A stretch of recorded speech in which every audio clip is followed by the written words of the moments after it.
Mga karaos, good morning po. Good morning, kamusta po tayong lahat? Ito, welcome back po muli dito sa aming channel. Bali, araw nga po pala ng Webis ngayon, January 15. Meron tayong content, meron po nagtatanong na isang viewers and subscriber. Bali, nag-message po siya sa aking messenger. Yung budget niya, sakto lang. Hindi niya alam kung ano yung mga dapat na mauna.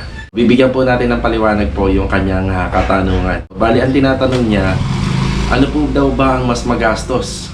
Ang kisame or ang floor tiles? Sasagutin po natin yan. Ayan, bali, shoutout nga pala dun sa nag-message sa atin regarding po sa magiging content natin ngayong araw. Mga karaw, samahan niyo po muli kami ngayong araw na to. Enjoy watching po. Let's go. Tara. Bali mga karaw, medyo lumuwag na yung bodega natin kasi nandito banda yung mga gamit ng project natin dito sa finishing project sa phase 3. Pero as of now, magulo pa rin. Kapag naayos ko tong bodega, nangangahulugan na ibig sabihin hindi tayo ganun ka-busy. Pero kapag ganito na magulo, makalat, ibig sabihin busy talaga tayo. So sa mga darating po na day off, yan, naayusin ko po to. Yan, mababawas-bawasan naman po yung mga gamit po dito. Ayun. So dito ko dinadala yung mga wala na pong laman. Yung mga wala nang laman, tapos saka ko isi-segregate isa-isa kapag may oras tayo. Maganda ang weather ngayon mga Karaw House. Pero balita ko nga, meron na kagad pumasok na isang malakas na bagyo. Ngayon palang buwan ng January. So bagong taon, may bagyo po kagad. Ang tama po nun is may north. Pero syempre sa sobrang lakas, maaaring magbigay pa rin siya ng pag-ulan dito sa south. Nasa phase 3 na tayo. Ito muna yung ating unang pupuntahan. Ayun yung lagay ng ating weather. Mukhang may pagbabadya na uulan . Okay.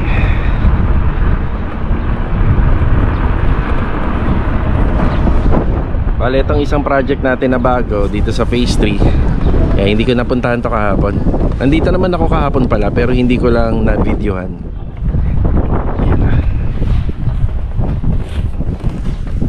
Yun. Update tayo. Ricky, good morning Ricky. Good morning boss. Iyan na. Ilan kayo dito ngayon? Tatlo ho. Okay. Bale, ito yung wall plaster. Yan. May materialis na nga pala tayo nito. Mga poste. Bali, deco stone ang gagamitin natin yan. At isa to sa mga hinabol natin. Yung magiging saksakan ng water pump. Yan para do sa water storage. Tapos ito yung update. Isa, okay na pala kila client to para sa liguan ng aso. So yung setup naman dito hindi naman po na bago. Yan, magkakaroon pa rin po tayo ng saksakan dito para po sa automatic washing machine. CCTV, ayan. Tapos bukas baka maumpisa na po uli yung roofing process. So palitada pa rin ang ginagawa po nila rito. Ayan, plastering. Poy, morning Poy. Good morning. Ay, morning. Yan, ngayong araw baka mapabili ako ng PVC pipe na 3/4. So pagagapanin po namin yan hanggang dito sa labas. Yan, dito po kasi mapupunta yung kanyang tangke ng gas pag nagluluto. Sino pa isang kasama nyo? Nandito? Si Kuya Bilag mo? Nandito. Yan ba? Bilag, good morning Bilag. Good morning. Ayan. Tsaka pala dito sa project namin, mauuna ang installation po ng tiles. Ayan, mauuna po installation ng tiles dito. So PVC panel naman po yung rito gagamitin, kaya wala naman po magiging kaso. So sa standard, inuuna si ceiling bago yung floor tiles. Ang dahilan para naman po hindi po magkaroon ng damage or hindi mabugbog sa mga tuntungan. Since PVC naman yung gagamitin, kaya magaan. So hindi natin kailangan ng mga tuntungan na kailangan kukuha siya ng puwersa or yung mabigat. So ito nga pala yung floor tiles na gagamitin po rito. So ito yung disenyo. Matte finish. Matte finish po siya. So ang tiles niya hanggang lang kasi may sukalo pa dyan. May sukalo. Yan, pagdating dito, bubuuin po namin yung itsura ng tiles kasi ito na kagad po ang unang makikita. Yan, dito binubuo namin yan. Tapos pinapasok po namin yung tiles dito Para maganda po tingnan. So, hindi niya makikita na may parang may cut dyan. So, saan magkakaroon ng si Rojo? Yung si Rojo dito siya. Sa kabila. Yan. O si... Ang liit ah. Pagka... Pinto 40 ko siya, lalabas dito. Wala si Rojo doon. Okay. So, ito kasi matatapyas na to. Matatapyas na natin to. Sobra wala sa eskwela. So, mamaya i-discuss ko dito kung bakit sa ano pala, sa Tansa Garden. Doon tayo magdi-discuss tungkol doon sa tanong ng viewers and subscriber. Yan, umpisa na po ni Bilog to. Yung layout. Blower ka ba? Wala. Kay Kuya Dindong, alikabok dito. I-blower mo muna to. I-blower mo muna para ano, pulido yung gawa. Siya nga pala mga karos, nag-leak test na rin kami rito. Ayan, para tayo may swimming pool po dyan. So ilang araw na po yan na ganyan para malaman ko kung may leak yung ating slab. Ayan na, matubig. Pwede na maglagay ng isda. O baka bukas or mamayang hapon baka patanggal na natin yung tubig. May drain naman, tinakpan lang namin yung drain. Yan.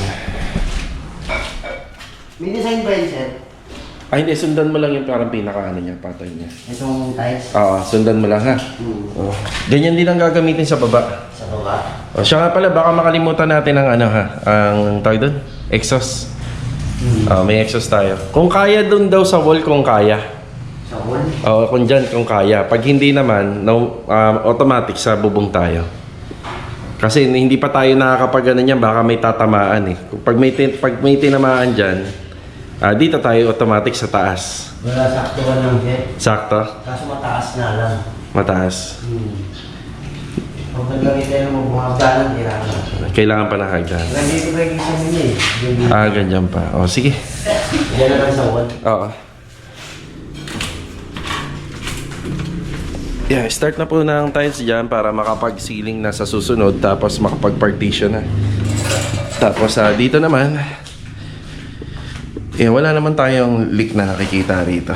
Ayan na, testing na po natin. Ayos. Diba?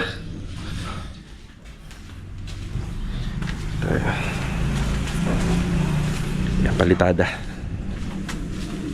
Plastering.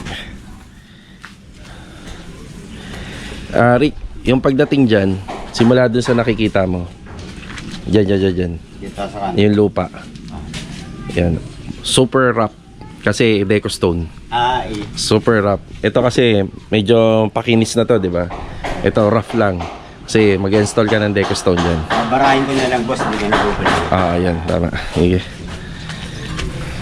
Para makapit. Uy, uulan nga to. Naka-e-bike pa naman ako ngayon.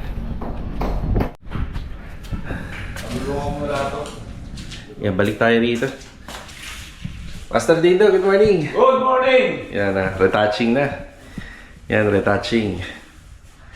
So, pinakahuli talaga yung flooring ko yan, no? Yes, sir. Yung tipong wala na talagang gagalawin sa mga ceiling, sa mga pader, flooring.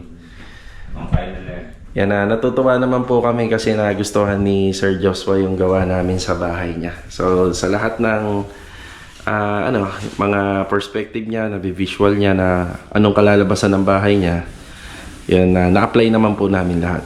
Ayan. So, may kulang siya kuya na kortina sa taas. Ay, ano pala, hanger rod. Hanger rod, boss. Kulang pa siya ng ganito. Nakalock din yung taas mo. Nakalock? Sige. Hindi, tatanong ko yung password. Oo nga, boss. Kasi Send niya sa akin. walis-walis pa ako. Sisend niya sa akin. Isang tiraso lang nalagay kong kortina niyan, boss. Sa taas. Diyan sa ano yan. Pero bilangin mo muna yung kurtina niya. Sige. Bilangin mo na muna kung ilan lahat. Ano to eh? Sakto na to kuya, isa. Siya lang yun. Kasi ito eh, pito yata. Ang disadvantage lang nito, pag pinalitan mo siya, matrabaho kasi mataas, tas masikip pa rito. Yan. Tapos yung tungkol nga pala rito sa refrigerator, baka mapansin nyo. Sinabihan na po namin siya na hanggang 60 cm lang. Hanggang dito lang sana. Pero bumili pa rin po siya ng rep na medyo mas malaki. Ngayon, ano niya na to? Choice niya na to. Pero sinabihan naman po namin siya. So may ano rin naman may advantage din kasi frosted nga to. So frosted ngayon, kumain pa ng halos pakalahati na ngayon kinain kasi ito 60 lang yung opening nito. So kahit papano may blocking pa. So hindi mo siya mahalata na TNB. Ganda na rin, diba? Okay na rin. Pero conforme kay client, pero para sa akin, sinunod sana yung 60 cm lang para maluwag-luwag pa. Kasi pag may bisita ka na medyo malalaki or mataba, baka hindi mo magkasya dito. Yun lang. Pero kay client na po to. Siya po yung masusunod dyan. Yan. So, hanggang tansya ko hanggang linggo kami rito or Lunes. Kasi pag linggo kasi, bawal magtrabaho rito. May maiingayan, no kuya? pero pwede mag-video, okay? Pwede. Tatawa si kuya din doon. Pwede mag-video, okay? Pero... Double stand lang tayo Okay. Okay, kukontakin ko si client kasi yung mga code po nito na kay client po. So para si Kuya Dindo makakapasok. Pero feeling ko kuya meron ako sa taas. Isusulat ko ngayon. Meron ako. Ito lang ang wala ako. Itong harap. Kasi nalinis ko na yung hallway nila. Tanging na rin lang. Hindi lang saan. Yeah, okay na tayo rito. Yan ang update.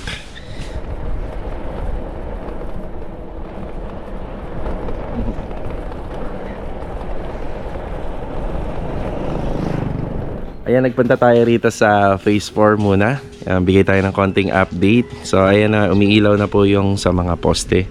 Tapos nabili ko na nga rin po pala yung isang kulang ko na lamppost dito. So dito ang update, gumagana na ng maayos po yung pinaka downspout po ng gutter dun sa extension kasi nabuksan na po namin to. Ayan na, simento na. So lahat po ng tubig na manggagaling po dun sa gutter, dito po yung lalabas. So pag kumukuha po kayo ng mga row houses, mga townhouses, tapos sa subdivision, wala po siyang setback sa likod. May katalikuran po lagi. Magkaroon man ng setback dito sa harap, tsaka sa mga magkabilang gilid. Bali, bibihira po yung may mga setup na talagang may tayo sa likod, may setback. So ipapakabit na lang natin isang ilaw rito.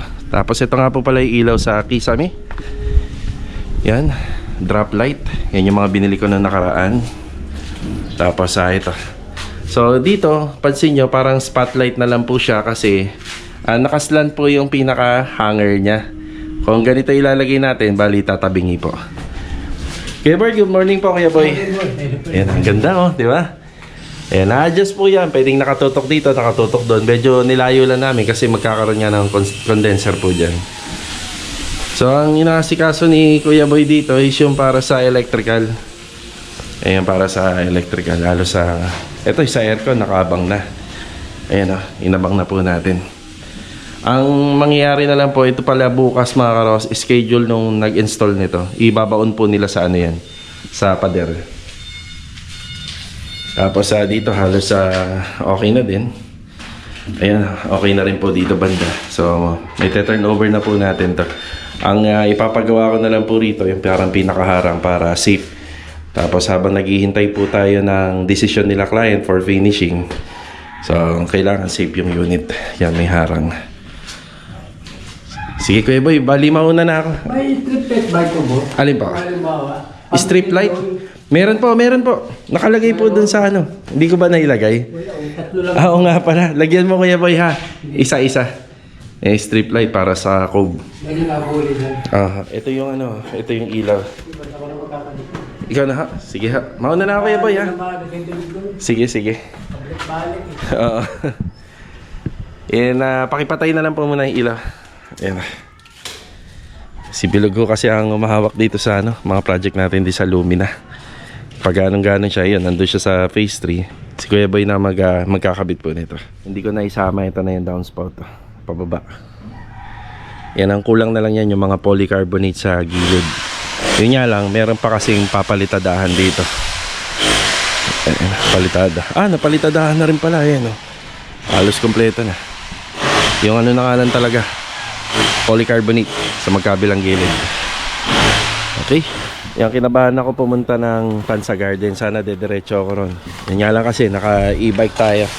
Yan, bumili na lang ako ng PVC pipe na 3/4 tsaka yung long elbow niya para dun sa gas tank. Yan, mamayang ano na lang po, mamayang after lunch tayo pupunta. Para nakaano tayo sa sakyan.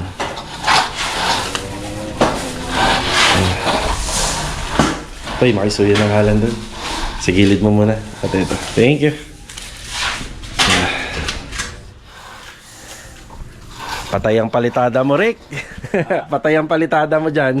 Ay, di ho yan. Bagay, ano na eh, matigas na. Lalagyan ko lagay doon ng halos sa ibabaw para hindi na bumabalik. Tama. Eh, ganun lang naman yan. Lalagyan lang ng sako o kaya lalagyan po ng sapin sa ibabaw. Yan. Bali ito mga karosa, nag-break muna tayo. Bali, pupunta po tayo ngayon sa Anyana Bel Air East Project. Yan, magdadala tayo ng Acritex reducer. So hindi po natin nabili yun dito sa may Paradaan. Baka meron dito sa may Bagtas. Ayan, meron tayong katanungan na sasagutin dito kay Ma'am Rosalie Alingalan. Okay, so meron daw 54 square meter na row house. Ayan, 54 square meter row house. Ilang hollow blocks daw ba yung ginagamit namin? Tapos kasama na daw yung fence, bali paikot po yun. So sa row house, wala po siyang toilet and bathroom. Hindi kagaya dito sa mga up and down, may toilet and bathroom sa likod. So yun, nakasintadaan pa natin yun. Sabi daw ng karpintero, 800 daw ang sinabi na magagamit. So ang unang sagot natin dito, conforme po sa pababakuran nyo. Tapos ang sagot din po natin dito sa unang sagot, bali conforme rin sa height. So conforme rin po kung lalahatin. Okay, yung 800 po, 800 pieces ay hindi po hindi po yan nalalayo sa mga ginagamit din namin. Actually, kapag row house, binakuran po namin. Tapos medyo matataas po yung mga bakod, umaabot din po sa 800 din yan kapag medyo malalim din po yung ating wall footing.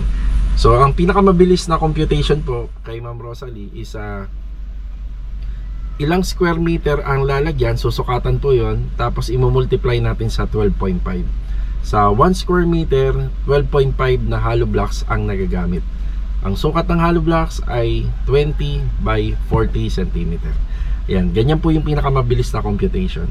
Kunyari, itong harapan, yung pader na yan, ang sukat po niyan is 3 meter by 4 meter. So 4 meter, tapos yung height niya is 3 meter. So ang lalabas po doon is 12.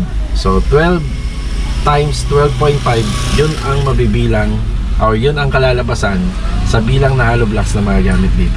So ayan, sana na intindihan ni Ma'am Rosalie at sana po ay nakapagbigay tayo ng konting idea. Okay, pupunta lang ako ng hardware. Bibili lang tayo Acritex reducer. Diretso tayo sa Anyana Bel Air East Project. So ito yung gamit natin kasi hindi maganda ang panahon. Okay, apektado dyan yung pagbabarnis ni Kuya Rigor. So Acritex reducer lang yung bibilhin. Or ganito tayo, check natin kung makakapag pull out tayo. Kasi yung bakal po doon, yung sa galing sa handrail, sabi nila client ay hindi naman na daw nila kukunin. Kaya baka pwede nating maikarga rito. Let's go, tara. Okay na tayo rito sa hardware. Ito Acritex reducer. Okay, tara. Up, yeah.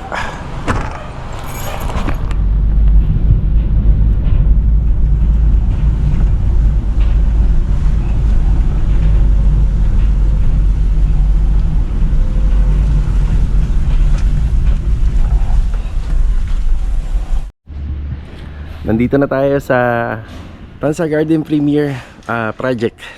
Tapos dito ko rin po i-discuss yung sagot po doon sa nag-comment po or nag-message sa atin. So ito na yung disenyo sa harapan ng bahay, pinaka-fence nya. Makikita nyo yung tiles na ginamit halos magkapareha lang. Ayan magkapareha ng kulay.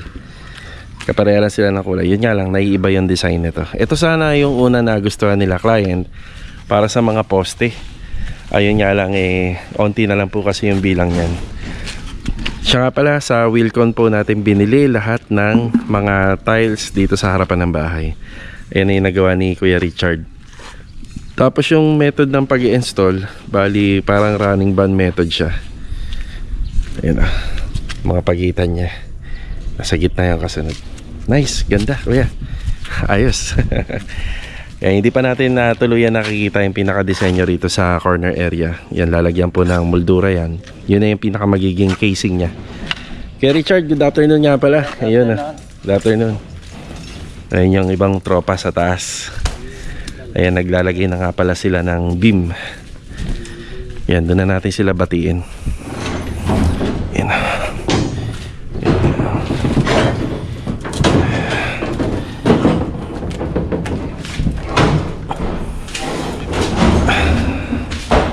Yun o, malawak na. Yan, malawak na po. Na tuluyan na po na sinsil to or natibag.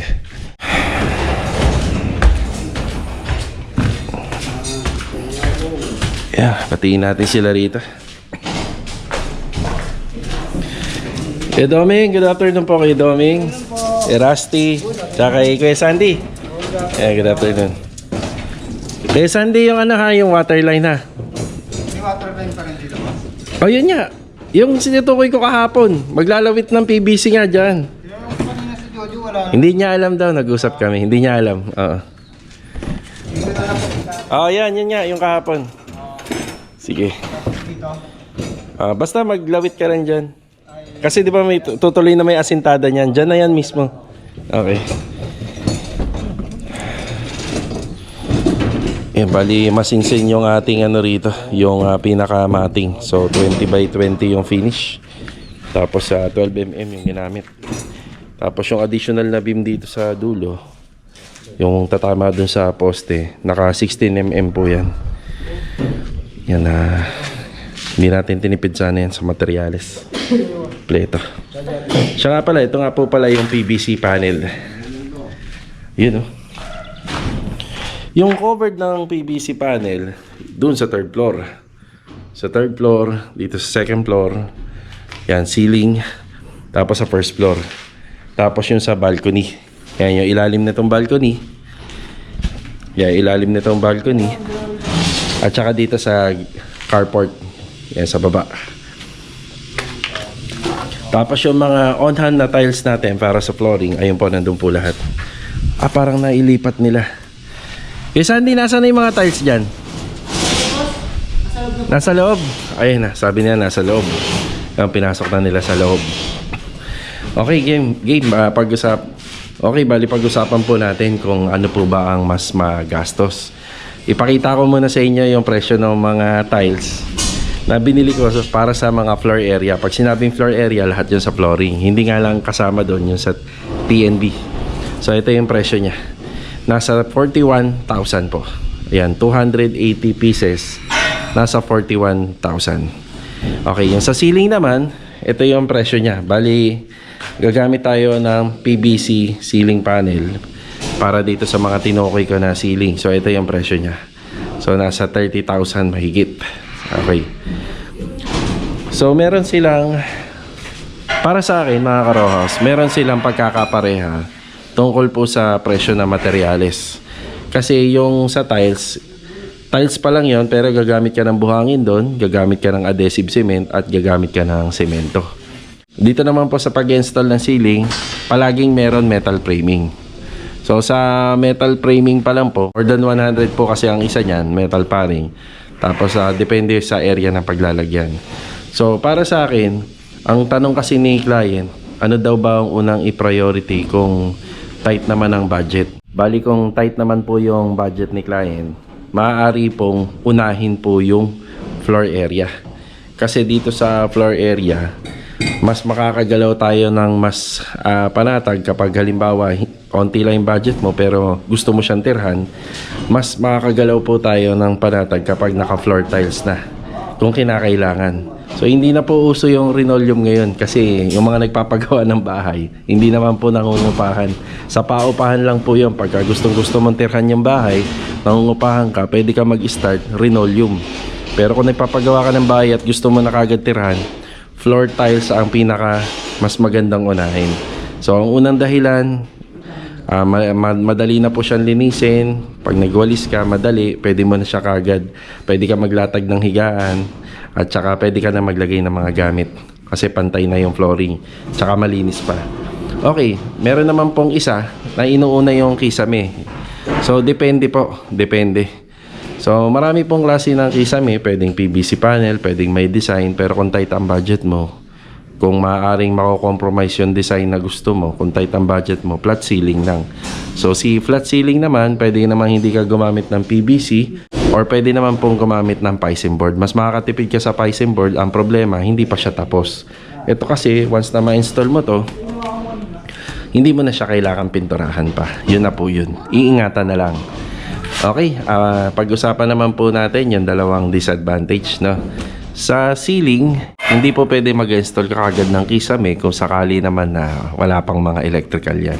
Gagastos ka pa rin po sa mga electrical conforme po sa design na gusto mo, na kung ilan ang ilaw at disenyo kung ano-ano pa po yung mga dapat pang unahin bago ka maglagay ng final na kisame. Hindi kagaya po sa tiles, basta kompleto na po yung wiring para sa mga socket, sa mga CO, sa outlet. Pwede na po natin siyang lagyan. Bali sana nakatulong tayo doon sa mga explanation na mga sinabi natin tungkol po sa ano ang dapat unahin, kung konti lang ang budget mo, kisame ba or tiles. So para po sa akin, kung ako ang tatanungin, mas maigi po kung gusto niya talagang tiran, floor tiles lang muna. Ang kisame naman, hindi naman magkakaroon ng kisame kung walang bubong. Syempre, yung tinutukoy ng client doon, may bubong na yun. Diba? So, ito, matsatsaga po muna natin na walang kisame. Maglagay lang po muna ng receptacle valve para may ilaw. Isabit lang po muna ng safety, yung ating mga flexible na may wire.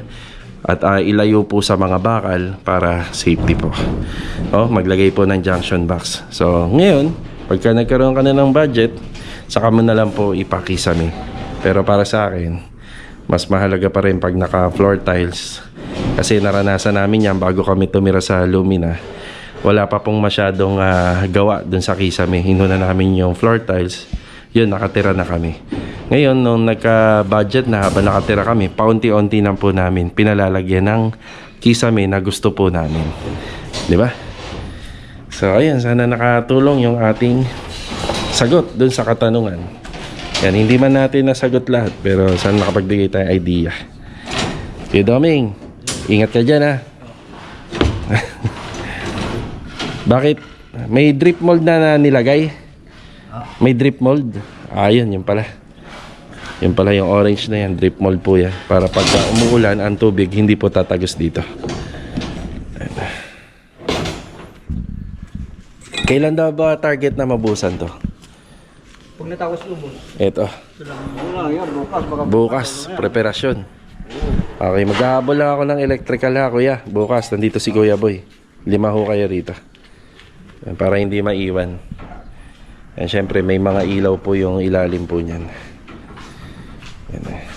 Tapos yung sa water line na tinutukoy ko rin. Ito pala yung tiles. Ayan. Ayan, nandito yung tiles natin. Okay. Ayan na tayo. Ayan yan. Samantala, ito muna yung cover natin. Yung trapal.